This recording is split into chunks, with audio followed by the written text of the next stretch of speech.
nosotros. Dios está ayudándonos. A pesar de lo difícil que pudo haber sido este día, Dios estaba allí.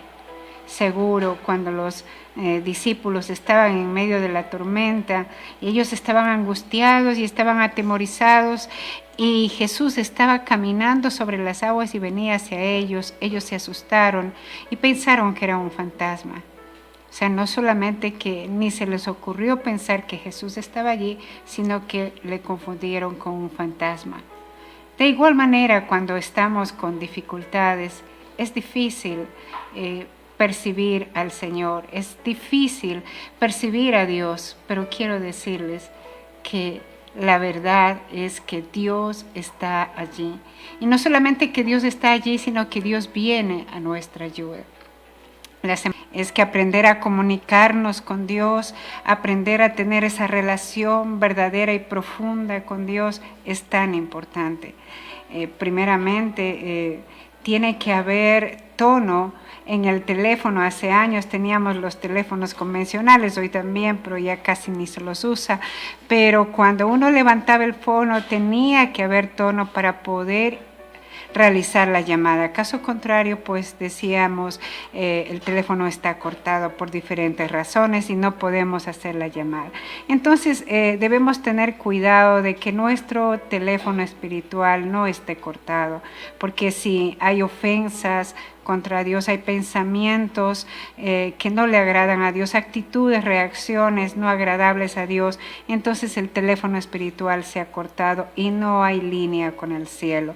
Por supuesto, Jesucristo es el único camino, la verdad y la vida, el único que nos puede llevar a esa comunión íntima, arrepintiéndonos de nuestros pecados, aceptando la salvación de Jesús por medio de la cruz, aceptando como el Salvador y como el Señor, como el amo, como el Rey de nuestra vida, obedeciéndole y siguiendo sus enseñanzas.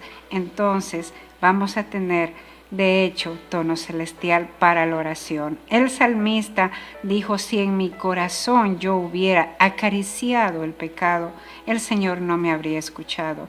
Y el acariciar es algo muy suave, es decir, si yo estoy jugueteando, si yo estoy entre el sí que el no, entre la santidad y no santidad, entonces quiero decirle que no hay tono celestial, no hay tono espiritual.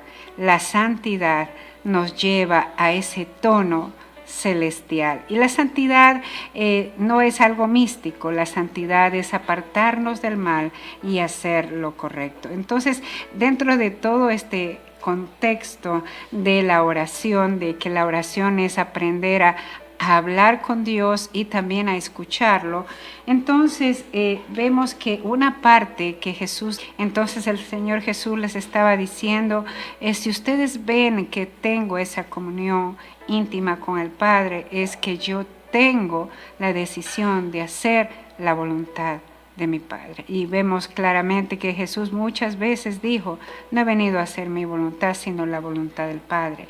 Y es más, cuando estaba él en huerto de Getsemaní y estaba a punto de ser crucificado y él sabía todo lo que se venía, dijo: Señor, si puedes, aparta de mí esta copa, pero no se haga mi voluntad, sino la tuya. Entonces Jesús nos habla de la importancia que debemos tener, que usted y yo, al comunicarnos con Dios, al tener esa relación con Dios, tiene que haber la decisión de hacer la voluntad de Él, de pese a nuestros deseos, pese a nuestros anhelos, tiene que estar la voluntad de Dios, sabiendo que la voluntad de Dios siempre, siempre va a ser mucho mejor, siempre nos va a dar unos resultados mayores de lo que nosotros pensábamos o siquiera imaginábamos. Es que la voluntad de Dios es preciosa, es perfecta.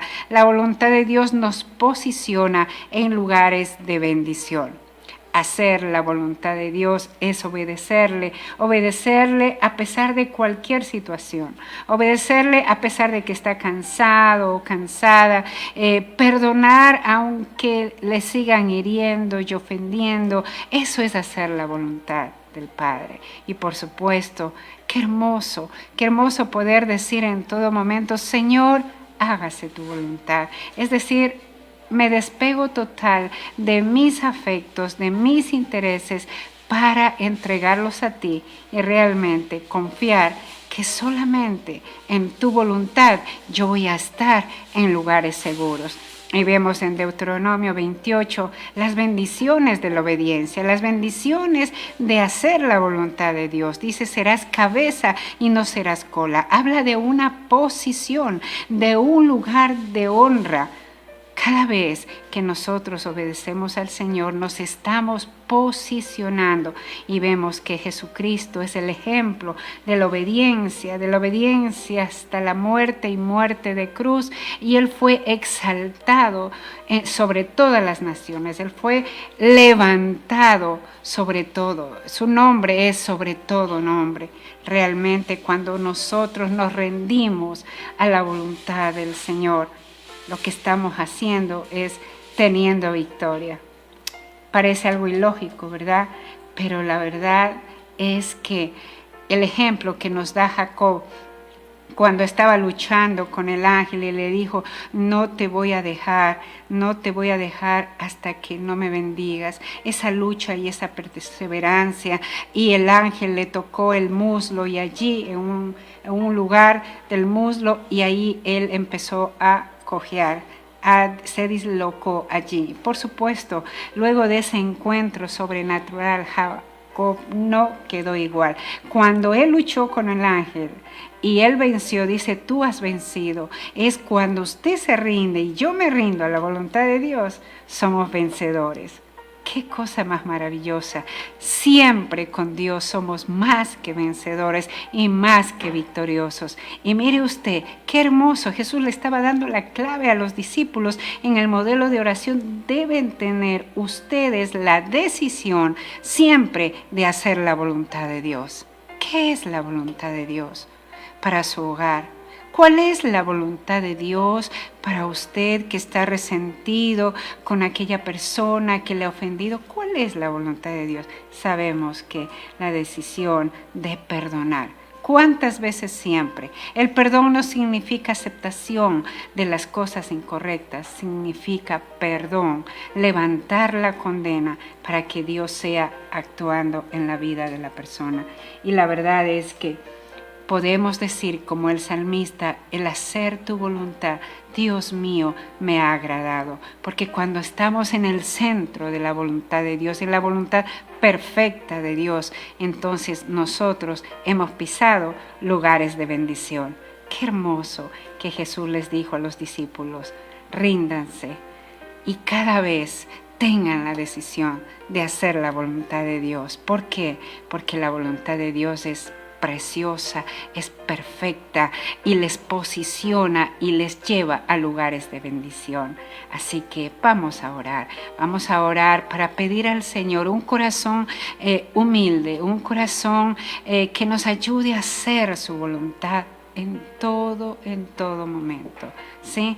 Aunque las cosas que nosotros querramos aparentemente son diferentes a la voluntad de Dios, pero la voluntad de Dios siempre nos dará el resultado efectivo, siempre nos dará el éxito, siempre nos llevará a lugares seguros y por supuesto en esa comunión maravillosa con el Padre. Vamos a orar. Señor, en esta noche yo te pido perdón porque no siempre he hecho tu voluntad, porque muchas veces yo me he independizado y he corrido a hacer las cosas a mi manera y a mi forma. Perdóname, Señor, porque he tenido que regresar con los platos rotos, con los brazos rotos, con los pies rotos, herida y herido. Perdóname, Señor. Pero ahora quiero yo conocer tu voluntad. Tu voluntad está en tu palabra y ayúdame a tener hambre y sed de esa palabra, de tu presencia, Señor, para llenarme del conocimiento de tu voluntad en mi vida, para caminar cada día haciendo tu perfecta voluntad. Y tu voluntad es que yo me arrepienta, tu voluntad es que yo me rinda, tu voluntad es que yo me humille delante de ti. Y te pido perdón, Señor, de todos mis pecados que he cometido hasta hoy, de todas las veces que me he independizado de ti, me he rebelado contra ti.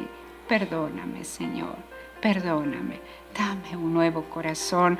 Acepto que Jesucristo es el Cordero de Dios que vino a pagar por todas mis rebeliones.